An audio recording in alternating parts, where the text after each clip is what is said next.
Maths और accounts को छोड़ के अगर फॉर्मूला ड्रिवन कुछ भी किया जाता है, चलो साइंस भी ले लो, तो वो सब फ्लॉप हो जाता है, क्योंकि फॉर्मूला अगर इमोशंस के अंदर आ जाता है, स्टोरी टेलिंग के अंदर आ जाता है, तो खिचड़ी बन जाती है। ऐसी खिचड़ी बनाई इन्होंने कि साइको सैया नाम की जो सीरीज आई है, एमएक्स प्लेयर पे है, फ्री में है। और एमएक्स प्लेयर की बहुत सारी ऐसी सीरीज आई हैं बीच बीच में, आपको थोड़ा थोड़ा एंटरटेन करती रहती हैं। बिंदिया के बाहुबली, देसी तरीके की वाइब ऑलमोस्ट उस जोन में चली जाती है, जैसे कि मिर्जापुर। मतलब लाइट हार्टेड भी है, थोड़ा सा फन भी है, थोड़ा सा गाली गलौज भी है। लेकिन कई बार क्या होता है कि जैसे हमटी शर्मा की दुल्हनिया टाइप के जोन के अंदर भी कुछ मूवीज होती हैं जो कि नीट एंड क्लीन होती है, गाली गलौज कम होती है। एट द सेम टाइम एक छोटा छोकरा का लड़का, एक लड़की, उनका प्यार इश्क, कुछ लोग उसके अगेंस्ट, डिस्कवरी ऑफ सेल्फ, हाँ है कि ना है, उस जोन के अंदर भी जाता है। तो आप ये समझ लीजिए कि ये जो साइको सैया है, इसके अंदर जो रवि हैं, वैसे तो बहुत से लोग उनको टैलेंटेड मानते हैं, बट वो मेरे को लगता है कि तरीके की ट्रैक के ऊपर ही एक्टिंग करते हैं।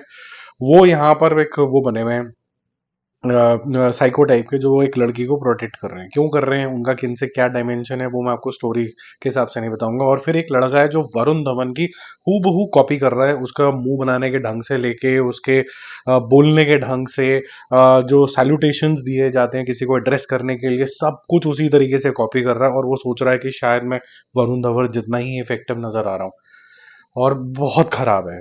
आप कभी भी कोई भी जब सीरीज देखते हो तो कई बार ऑफ ट्रैक वाली जो सीरीज होती है जिसका कोई सर पैर नहीं होता, फॉर एग्जाम्पल कि अगर बाप के पास 2,000 रुपए भी नहीं है, लेकिन ये भाई आशिकी करने के अंदर लगा हुआ है, ठीक है, और आशिकी भी मतलब टॉप लेवल की है।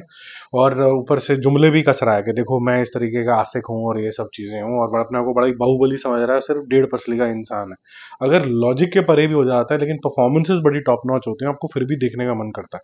यहाँ ना तो लॉजिक है, ना परफॉर्मेंसेस टॉप नॉच है, जबरदस्ती का बीच में म्यूजिक ठुसा हुआ है। जबरदस्ती के लिए आपको अगर जिसे कहते हैं ना टीयर 2 और टीयर 3 जान के ठूसा गया है कि आपको कंफ्यूज कर दिया जाए, देखो हम आपके शहर की कहानी सुना रहे हैं, ताकि आपको उसके अंदर कुछ लॉजिक और मैजिक दिखना शुरू हो जाए, जो कि एब्सोल्युटली मिसिंग है इसके अंदर। मेरे ख्याल से काफी खराब सीरीज है, काफी खराब सीरीज है।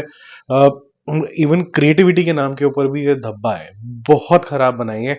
मतलब आप किसी को बोलते हो कि मैं बड़ा ही यहाँ पर इन्फ्लुएंशियल हूँ, मेरा छोटा शहर है, मेरा नाम चलता है, मैंने फटाफट से जर्नलिस्ट तक बुला लिया, लेकिन आपसे बाप के लिए 2,000 रुपये नहीं अरेंज हो रहा है।